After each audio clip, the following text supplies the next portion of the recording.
श्रीमंत दगडूशेठ हलवाई सार्वजनिक गणपती ट्रस्ट सुवर्णयुग तरुण मंडळातर्फे एकाच छताखाली विविध 64 विभागांच्या माध्यमातून महाआरोग्य शिबिराला 12,769 जणांची विनामूल्य तपासणी व उपचार करण्यात आले।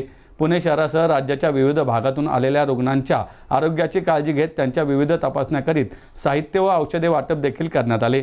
याकरता 59 रुग्णालये आणि 5 संस्थांचे 405 तज्ज्ञ व कार्यकर्ते शिबिरात अखंड 9 तास सेवा देत होते। श्रीमंत थोरले बाजीराव पेशवे रस्त्यावरील नुमोई प्रशाला व कनिष्ठ महाविद्यालयात आयोजित महाआरोग्य शिबिराचे उद्घाटन श्री गजानन महाराज संस्थान शेगावचे गोपाळ गीते यांच्या हस्ते झाले।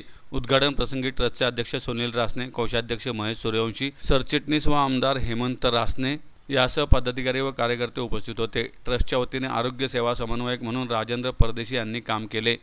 शिबिरात हृदय आजार, कर्करोग, किडनी, नेत्र आजार, दंतोपचार, स्त्रीरोग, लहान मुलांच्या शस्त्रक्रिया, अपंगांना मोफत जयपूर फूट वाटप, रक्त तपासणी, रक्तदान शिबिर, ENT, आयुर्वेद, होमिओपॅथी उपचार, अस्थिरोग, विविध थेरपी, रेडिओलॉजी, श्रवण आणि स्पीच थेरपी उपचार विनामूल्य करून देण्यात आले। तसेच महाराष्ट्र शासन आरोग्य विभाग व पुणे महापालिकेच्या विविध योजनांचा लाभ कसा घ्यावा याची माहिती देखील देण्यात आली, असे ट्रस्टचे अध्यक्ष सुनील रासने यांनी सांगितले। गेल्या अनेक वर्षापासून शिक्षण आणि आरोग्य या सामान्य नागरिकांच्या प्रश्नांना उत्तर देण्याचा प्रयत्न ट्रस्ट करीत आहे। या माध्यमातून हजारो नागरिकांना दिलासा देण्याचे काम करण्यात आले आहे। मागील वर्षी तब्बल 72,483 रुग्णांना आरोग्य सेवा देण्यात आली, तर त्या आधीच्या वर्षी 41,877 रुग्णांना मदत करण्यात आली। यापुढेही जास्तीत जास्त नागरिकांपर्यंत पोहोचण्याचा प्रयत्न असल्याचं हेमंत रासने यांनी सांगितलं। ट्रस्टतर्फे पिनॅकल ग्रुपचे अध्यक्ष व उद्योजक सुधीर मेहता यांनी दिलेल्या कार्डियाक रुग्णवाहिकेचे लोकार्पणही मान्यवरांच्या हस्ते झाले। सिल्वर बिर्च रुग्णालय याचे व्यवस्थापन करणार असून सर्व सुविधा 50% दरात नागरिकांना उपलब्ध होणार आहेत। यंदा महाआरोग्य शिबिराकरता 9,162 नागरिकांनी नोंदणी केली होती, त्यामुळे या महाआरोग्य शिबिराला उत्तम प्रतिसाद मिळाला आहे। वर्षभरात ट्रस्टची संलग्न विविध 223 रुग्णालये आणि विविध संस्थांमधून आरोग्य सेवा दिली जात आहे। जय गणेश विद्यार्थी पालकत्व योजनेतील विद्यार्थ्यांना मोफत आरोग्य शिबिर व विविध शाळांमध्ये आरोग्य शिबिराच्या माध्यमातून देखील ही सेवा दिली जात असल्याचं ट्रस्टचे कोषाध्यक्ष महेश सूर्यवंशी यांनी सांगितलं। जय गणेश श्रीमंत दगडूशेठ हलवाई सार्वजनिक गणपती ट्रस्टच्या माध्यमातून आज या नुमोई प्रांगणामध्ये महाआरोग्य शिबिराचं आयोजन केलं गेलं। जवळजवळ 9,162 लोकांनी ऑनलाईन त्याची नोंदणी केली होती। 64 प्रकारच्या आरोग्यासंदर्भातल्या ज्या अडचणी आहेत, तक्रारी आहेत, ते आजार आहेत, त्याला उपचार करण्याच्या दृष्टिकोनातनं या ठिकाणी व्यवस्था केली गेलेली आहे। येणाऱ्या प्रत्येकाची तपासणी करून त्याच्याविषयीचा अहवाल देऊन त्याच्यात त्यांना कुठल्या प्रकारच्या अडचणी आल्या तर त्याचा उपचार करण्याला सुद्धा ट्रस्टच्या माध्यमातून आपण मदत करणार आहोत।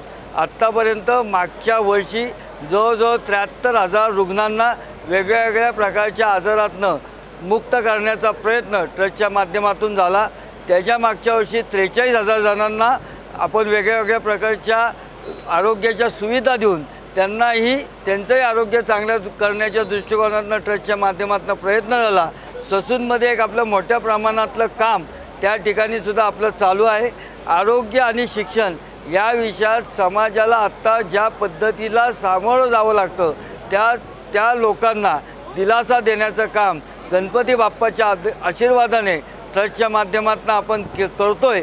या सगळ्या कार्याला गणरायाचा आशीर्वाद आहे व सर्वसामान्य नागरिकांचा अतिशय मोठ्या प्रमाणात प्रतिसाद मिळतोय आणि यापुढीलही काळात आरोग्यामध्ये जितक्या चांगल्या सुविधा सर्वसामान्य नागरिकांना देता येतील तो प्रयत्न ट्रस्टच्या माध्यमातून केला जाईल आणि आपल्या माध्यमातून सर्व नागरिकांना, त्या नागरिकांनी ज्यांना कळेल त्यांनी त्यांच्या मित्र असतील, नातेवाईक असतील, ज्या लोकांना या प्रकारच्या आरोग्याच्या सुविधेची गरज आहे त्यांनी ट्रस्टशी संपर्क करावा।